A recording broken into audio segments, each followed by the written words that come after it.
Hey guys, welcome back to Fantasy Tips. My name is Julian and this is the waiver wire video for week 22 of the fantasy hockey season. I'm recording this video significantly in advance because when this video is supposed to be recorded, when I usually do the recording, I won't be able to do so. So my apologies if I do list a player who ends up becoming injured or something like that. Just ignore that and obviously don't pick up an injured player. I assure you though, the players that I'm suggesting in this video are definitely still going to be relevant though for week 22. So let's jump right into it and let's start with the schedule for week 22. So this is the schedule, guys, for week 22. And as you can see, Monday, Wednesday, and Friday are off nights. There are only 4 games on Monday and Wednesday, and Friday there are 5. And then on Sunday there are 8 games, so that's a significantly less busy night as well. Now, there are a few teams that have a really solid schedule for this week, and the number one team that has the best schedule is the Colorado Avalanche. They play on all 3 off nights, Monday, Wednesday, and Friday, and they play on Sunday. So this is definitely the team you want to be streaming from if you don't have room in your lineup on the busy nights. And then the Buffalo Sabres and the Pittsburgh Penguins play on 2 of the off nights as well as on Sunday, so they have a pretty solid schedule as well. And then the Anaheim Ducks play on both Monday and Wednesday, so 2 of the off nights, which is pretty good as well. So those are the best teams with off-night schedules. Now, there is one team that has a really bad schedule this week, and that is the Seattle Kraken, because they only play 2 games. Every single other team in the NHL plays either 3 or 4 games. So if you do have any low-owned Seattle Kraken players, I do suggest dropping them. Now, jumping into some forwards that you can consider grabbing, and number 1 on the list is Logan Couture. He's down to 60% rostered somehow. Yeah, he's playing on the top line and top power play with Timo Meier. That's some great deployment, and I do suggest you add him if he's available in your league. Then I have Clayton Keller of the Arizona Coyotes, 55% rostered. I know on ESPN he's way above 55% rostered, so I don't know what's taking you Yahoo guys so long, because Keller is someone who belongs on your roster, should not be on your free agency. So if he's somehow still there, you absolutely have to scoop him up. This is probably the last call for Clayton Keller. And then I have Tage Thompson of the Buffalo Sabres. And I know Buffalo's been a little bit colder of late. That top line isn't clicking like they used to, that line of Tuck, Thompson, and Skinner. But guys, Buffalo has a really favorable schedule this week, and those guys can catch fire at any time. Thompson's been really solid all year.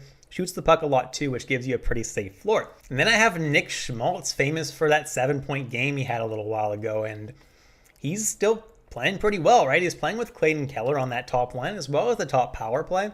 And as long as he keeps that deployment with a really good player like Keller, Schmaltz shouldn't slow down too much. Then I have Anders Lee, who started to heat up lately.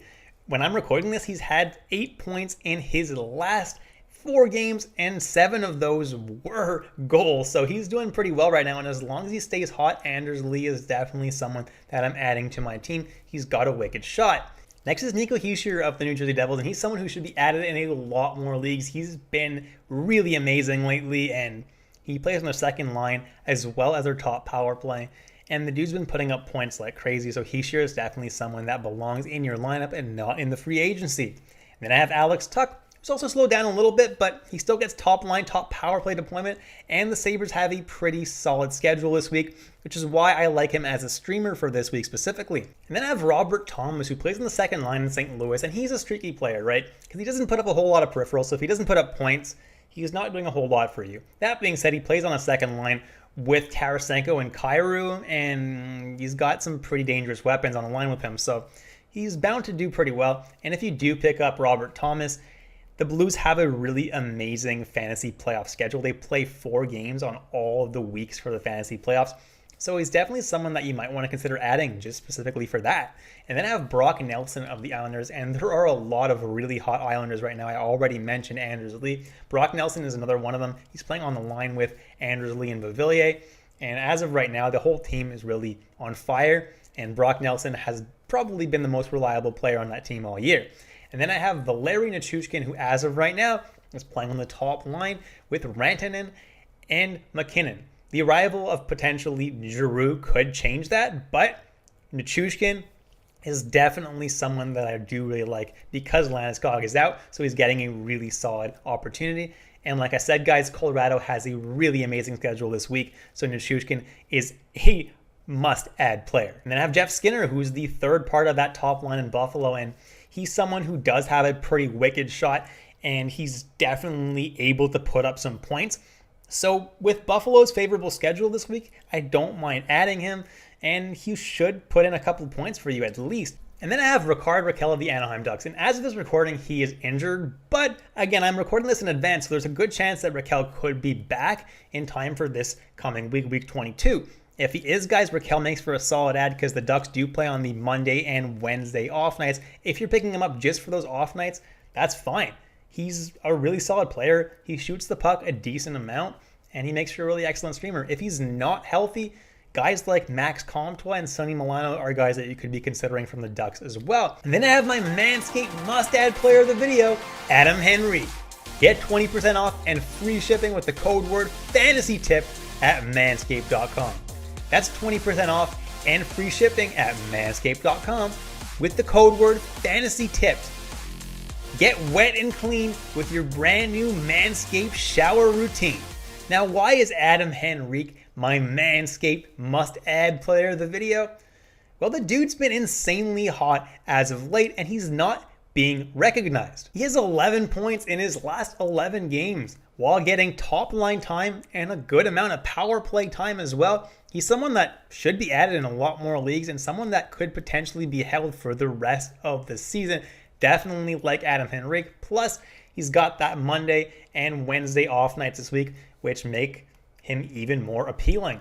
And then I have Anthony Beauvillier of the New York Islanders, 7% rostered. He's playing on that top line with Nelson and Anders Lee. Very hot right now. And as long as he stays hot, guys, he makes for an excellent ad. And then I have Kyle Okposo of the Buffalo Sabres, plays on the second line with Middlestat and with Olofsson.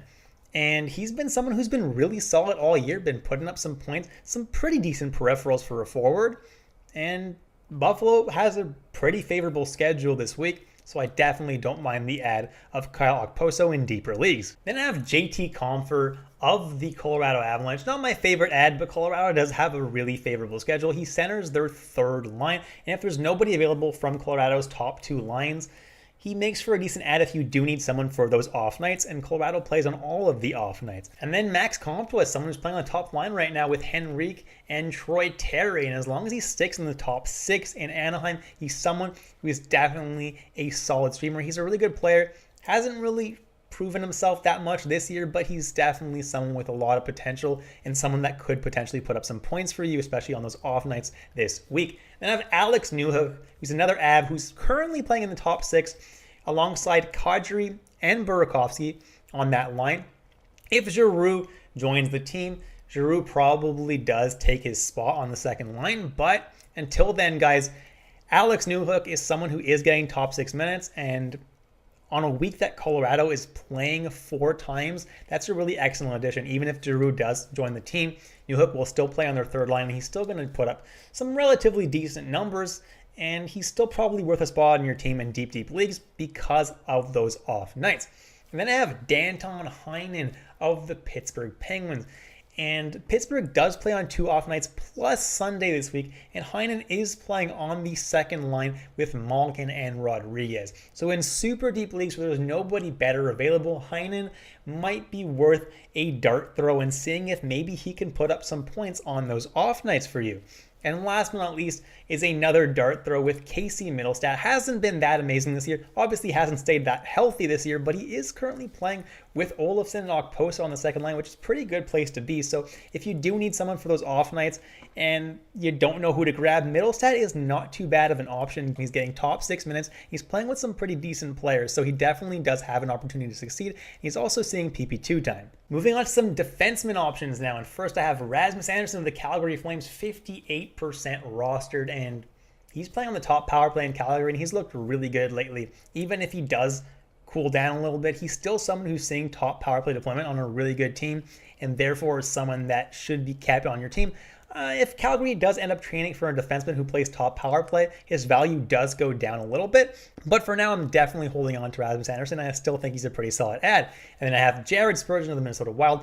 Man's their top power play, and that's a really solid power play with Zuccarello, Kaprizov. I don't really have to tell you much more than that. Then I have Cam Fowler of the Anaheim Ducks. Man's their second power play with Shattenkirk. Shattenkirk's ice cold, but Fowler is someone who's been putting up points. The peripherals aren't super plentiful with Fowler, but as long as he's putting up points, he can be added. And then I have Shane Gostisbehere of the Arizona Coyotes. And with Chychrun either injured or going to be traded, Gostisbehere is secured on that top power play in Arizona, and he's been really good there all year. So Gostisbehere is someone who should be owned in more than 40% of leagues, especially with the way Keller and Schmaltz are playing. He's a really good add. And then I have Eric Johnson of the Colorado Avalanche. And with Sam Girard gone for 4 weeks, Johnson is going to get a bigger role, so the peripherals may start coming again, and he may start putting up a few points here and there as well, so he might become a little bit more valuable once again. Then I have Rasmus Ristolainen of the Philadelphia Flyers, and he's been really hot lately. Why? Because he hits a lot. If he didn't hit, he'd be pretty much valueless, but because he hits like a madman, Ristolainen is pretty valuable in leagues that value hits. And then I have Ryan Pulock, and the Islanders are pretty hot right now, so as long as they stay hot, Pulock is someone that is honestly a pretty solid add. Then I have Ben Sherratt of the Montreal Canadiens, 18% rostered, and he's going to get traded this weekend. So Ben Sherratt is someone who definitely, he's been really good lately, been putting up some points, been putting up some decent peripherals, and he's probably going to be traded to an even better team. So it's kind of intriguing to see how he's going to be doing on a better team. Will he put up more peripherals? Will he put up more points? That's unlikely, but the peripherals might continue to come on a better team. And then I have TJ Brodie of the Toronto Maple Leafs, and as of right now, he's pretty hot for the Leafs. As long as he keeps putting up some assists, I don't mind adding TJ Brodie to your team. Once he cools down, you can drop him though. Then I have Travis Hamonic of the Vancouver Canucks, someone who's putting up some pretty solid peripherals right now. Shots, blocks, hits. He's even putting up a few points. So Travis Hamonic, as of right now, is a pretty decent add in deeper leagues. And then I have Peter Mrazek of the Toronto Maple Leafs, and because Campbell is out, he's the starter in Toronto. Whether or not they end up trading for a goalie, we'll have to see. But as of right now, Mrazek is still the starter in Toronto, and therefore is an okay addition. And then I have Calvin Peterson of the Los Angeles Kings, and he's been playing better than Quick lately. And at worst, they're going to split the starts 50-50, but Peterson should get a few more starts than Quick. And then I have Anton Forsberg of the Ottawa Senators. And even if Murray comes back, Forsberg has played really well, so he's pretty much the starter in Ottawa now. And then I have Reimer of the San Jose Sharks, should be back at this point. If he is the starter in San Jose, fire him up. Then I have Kevin Lankinen of the Chicago Blackhawks. And I have him here because Fleury is likely to get traded. If he does, Kevin Lankinen is someone that I'm looking at right now because he's going to probably be the starter in Chicago going forward. So if you want to add him now, it might be a good idea. Then I have Laurent Brossoit of the Vegas Golden Knights. And with Leonard out for potentially a long time, Brossoit is the starter in Vegas. Now, Vegas also could end up trading for a goalie at the deadline. But until they do, Brossoit is the guy and should be added in more leagues. Then I have Jake Allen of the Montreal Canadiens, and at this point, he could be back from injury. Again, I'm recording this in advance, so I don't know, but even if he isn't back at this point, he should be back really soon and should be added in some more leagues. Allen is unquestionably the starter in Montreal when he returns. And then I have Nico Dawes of the New Jersey Devils, and he is the starter in New Jersey. He's playing really well. He's winning a decent amount of games, and he's definitely the starter over John Gillies. Then I have Craig Anderson of the Buffalo Sabres, 9% rostered, and Buffalo isn't the greatest team in the world, but Anderson has been playing some decent hockey, and he's the starter in Buffalo. So if you do need a starting goalie and you're in a deep league, Anderson is an option. And last but not least, I have Karel Vejmelka of the Arizona Coyotes, as well as Scott Wedgwood. They both split the starts in Arizona 50-50. So if you do need a goalie that starts half the games, it's not the best situation because it is Arizona, but they do get pelted with shots. So in non-categories leagues, more points-based leagues, they're actually kind of valuable. And that's it, guys. Thank you so much for watching all the way through. Please leave a like, subscribe, hit that notification bell. Hope you guys enjoyed the content today, and I'll catch you in the next episode of Fantasy Tipped.